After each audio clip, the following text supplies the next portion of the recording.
Alhamdulillah sampai hari ini saya terus memantau, meneliti dan mencari solusi sebatas apa yang bisa saya lakukan. Bahkan kalau kita katakan pengamatan dari sejak virus ini mewabah di Wuhan, ya distrik di Tiongkok itu, saya pun terus memantau. Ya, saat saya sedang berada di Korea, kita dengan tim kecil bahkan diskusi apakah kemungkinannya sampai ke Indonesia, kemudian sebab-sebabnya apa, ya, sampai saya coba petakan ini.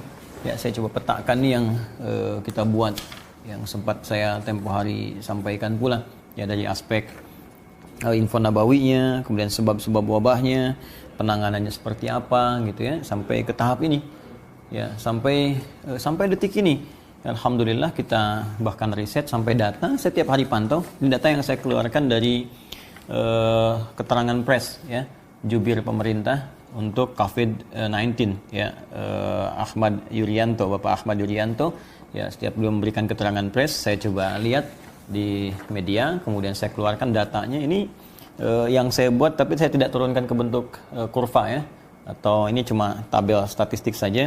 Dari tanggal 23 Maret misalnya sepekan ke belakang sampai dengan 31 Maret sampai 1 April. Ya, saya amati sampai dengan kemarin. Ini kasus positifnya berapa? Ini dari kasus positif 579 tanggal 23 Maret. Ya. Kemudian ada menyebabkan wafat atau kematian 49 orang. Ya, rasionya 8,4%. Dan sembuhnya 30 orang. Sampai ini 24 Maret 686, ya, 686. Ini berarti ada peningkatan 107 yang positif dari sebelumnya. Ya, wafatnya 55, rasionya kemudian turun ke 8,0%, sembuhnya 30 orang. Sampai ke terakhir kemarin 1 April. Ya, 1 April ini, jadi dalam sepekan kurang lebih ke belakang ini sudah ada penambahan. Ini ada 1677 kasus positif. Ya, kalau dihitung sepekan ke belakang sampai ke 23 Maret, setidaknya ada 1098 penambahannya. Ya, sampai ke belakang. Ya. Wafatnya sudah 157 orang. Ya, 157. Jadi rasionya kalau kita bandingkan ke sini, ini sudah naik lagi jadi 9,3%. Ya, tapi berita baiknya alhamdulillah yang sembuh ada 103 orang. Ya, ada penambahan 22 dari tanggal 31 Maret yaitu 81 orang. Saya hanya ingin tunjukkan bahwa setiap hari saya pantau ini untuk mengamati, dan ini kan yang tampak, ya, yang kita bisa tahu, yang mungkin belum masuk ke data ini kan, atau yang wafat misalnya dengan protokol COVID-19 tapi tidak juga disebutkan positif atau tanda-tanda itu, mungkin bisa lebih daripada data yang dimaksudkan. Tapi poinnya, kita melakukan pengamatan, kita juga riset, bahkan beberapa hal yang mungkin berdampak dari ini kita juga riset, sampai kita membuat ada ini ada masker, ya, masker kain, karena masker untuk yang standar untuk medis, ya, yang ditangani medis seperti yang biasa kita kenakan. Nah, ini, ya, yang warnanya biru itu, yang seperti ini, ya. Nah, ini kita prioritaskan untuk medis karena kita lihat dampaknya, ya, yang para medis kita atau nakes, tenaga kesehatan itu akan sangat lebih banyak membutuhkan, ya, masker yang seperti itu. Karena itu untuk menahan setidaknya di masyarakat, ya, ada riset menyebutkan 72% setidaknya itu bisa tertahan, tergantung kualitas masker di kainnya, walau tidak sepenuhnya mungkin, tapi kita bisa berhati-hati. Ya, ini nggak sembarangan, kita riset juga, kemudian bahannya juga bukan bahan biasa. Ya, ini yang dalamnya kita gunakan kain untuk antibakteri, di luarnya ini juga water propellant. Jadi kalau air jatuh bisa langsung turun, kemudian bisa kita cuci juga. Dan ini sepanjang yang kita mampu kita produksi, kita bagikan ke masyarakat, ya, supaya bisa digunakan. Ada lagi yang kita buat bilik disinfektan, ya, kita hanya buat biliknya. Ini ada beberapa teman-teman yang mungkin belum tahu, ya, saya juga menganggap wajar. Jadi kita hanya membuat bilik, ya, karena di beberapa tempat bilik itu diperlukan, seperti di rumah sakit, tempat-tempat tertentu. Adapun cairan disinfektannya itu pada yang lebih mengetahui, pihak rumah sakit apa. Ya, kita sebetulnya riset juga, ya, riset yang disebutkan bahwa akan lebih baik tidak menggunakan cairan disinfektan, tapi ada cairan air dengan pH ya yang lumayan keasamannya cukup tinggi, ya. Ada yang mengusulkan seperti air-air tertentu yang kalau saya sebut mungkin nanti mengendorse produknya. Tapi kita tidak masuk ke dalam cairannya, kita hanya sediakan biliknya, adapun cairannya nanti bisa digunakan di tempat-tempat yang mereka pun sudah riset, ya, riset sendiri.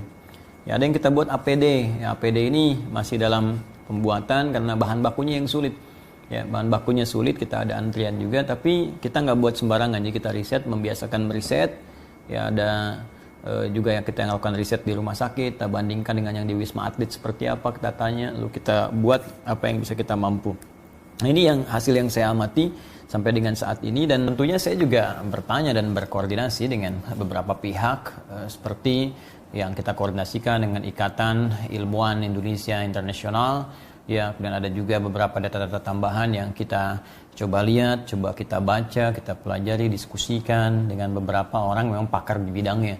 Ya, saya ambil contoh misalnya ini yang tentang penanganan COVID-19 ya, di negara-negara yang terjangkit oleh corona. Jadi bagaimana misalnya yang di Korea seperti apa, di Inggris seperti apa, ya, di Jerman seperti apa, di Singapura seperti apa. Ini kita data-datanya kita dapatkan, ya, kita pelajari statistiknya bagaimana.